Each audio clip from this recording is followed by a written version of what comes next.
Hello বন্ধুরা, তো চলে এসেছে আর একটি বিশেষ গুরুত্বপূর্ণ আপডেট নিয়ে।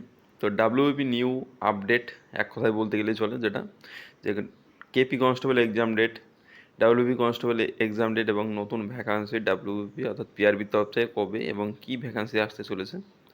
তো তোমরা সকলে সেটা আজকে ভিডিও দেখলে একটাতেই জানতে পারবে।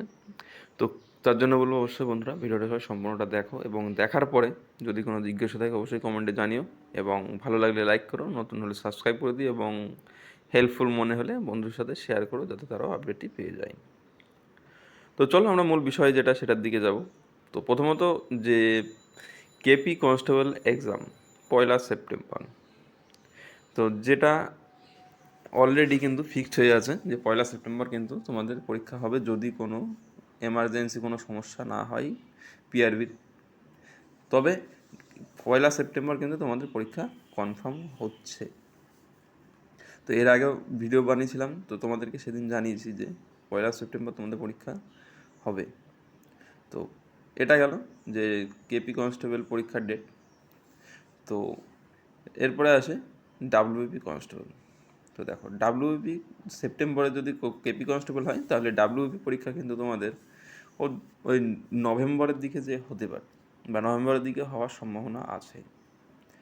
আর তোমাদের যে নতুন ভ্যাকান্সি, তো নতুন ভ্যাকান্সি এখন কবে আসবে এটা বলা মুশকিল, কেননা যে আর কি তোমাদের ওবিসির যে সমস্যাটা চলছে, এটা নিয়ে কিন্তু রাজ্য সরকার নতুন ভ্যাকান্সি কিন্তু এখন পাবলিশ করতে চাইছে না। তবে দুর্গাপুজোর পরে যে হয়তো বা নতুন ভ্যাকান্সি আসতে পারে, তার সম্ভাবনা কিন্তু খুবই কম। যতদিন না এই ওবিসির এই কেসের এই ঝামেলা যাবে, ততদিন কিন্তু নতুন ভ্যাকান্সি আসবে না। আর আমি তোমাদেরকে আজকে কিছু কথা বলতে চাই যাতে তোমাদের মোটিভেশন বাড়ে এবং তোমাদের বাড়ে। কীরকম? এই মুহূর্তে যে ডাব্লিউবিপি কনস্টেবল এবং কেপি কনস্টেবল আছে, এরপরেও যে অনেকে বলছে নতুন ভ্যাকান্সি কবে আসবে। যে এই মুহূর্তে কেপি কনস্টেবল এবং ডাব্লিউবি কনস্টেবল মিলিয়ে প্রায় 10,000+ ভ্যাকান্সি যার রিক্রুটমেন্ট চলছে।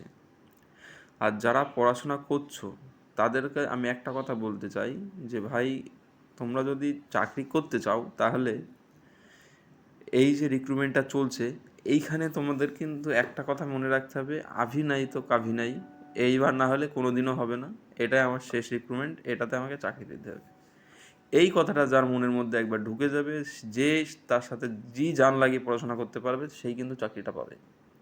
তাছাড়া কিন্তু যে এই ভ্যাকান্সিটা আসে, তারপরে ওপর দিতে আর একটা ভ্যাকান্সি তো আসবে, সেটা এটা না হলে সেটা দেখবো, তাহলে এরকম যদি মেন্টালিটি তোমাদের থেকে থাকে, তাহলে কিন্তু তোমাদের চাকরি পাওয়া মুশকিল আছে।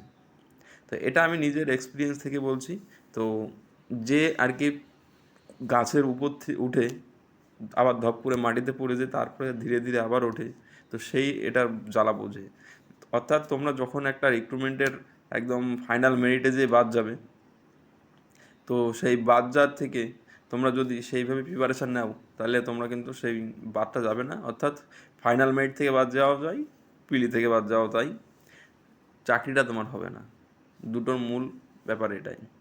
তবে অনেক কিছু তুমি শিখতে পারবে এটাই, কিন্তু তবে তোমাদের একটা কথাই বলতে চাই, তোমরা যদি এরকম মেন্টালিটি নিয়ে পড়াশোনা করো, তবে চাপের কিছু নেই যে আমার এইবার না হলে আর হবে না, এরকম ভেবে চাপ নেবে না। তো পড়াশোনা নিজেরটা নিজেকে করতে হবে, এটাই। আর ডাব্লিউবি ভ্যাকান্সি একটা এমার্জেন্সি সার্ভিস, সে রাজ্য সরকারের পুলিশ ব্যবস্থা। তো এখানে ভ্যাকান্সি কিন্তু আসতেই থাকবে, নতুন ভ্যাকান্সি যেগুলো আসবে, এইটা যতদিন না মাঝামাঝি যাবে রিক্রুটমেন্ট প্রসেস, ততদিন কিন্তু ডাব্লিউবি ভ্যাকান্সি আর আসবে না। কেননা এদের যে পরীক্ষা হবে মিনিমাম পিলি পরীক্ষাটা না হলে কিন্তু ভ্যাকান্সি বেরোয় না। আমরা দেখেছি একটা ভ্যাকান্সি রিক্রুটমেন্ট চলতে চলতে কিন্তু তারা কিন্তু আর ভ্যাকান্সি বের করে না নতুন করে, যাতে পিআরবির উপরে চাপ আড়ে, তার আর প্রয়োজনও হয় না রাজ্য সরকারের। তো এটা হলো মূল বিষয়। যদি তোমাদের কোনো জিজ্ঞাসা থাকে অবশ্যই কমেন্টে জানিও, যদি ভালো লাগে লাইক করে এবং চ্যানেল নতুন হলে সাবস্ক্রাইব করে দিও। Thank you.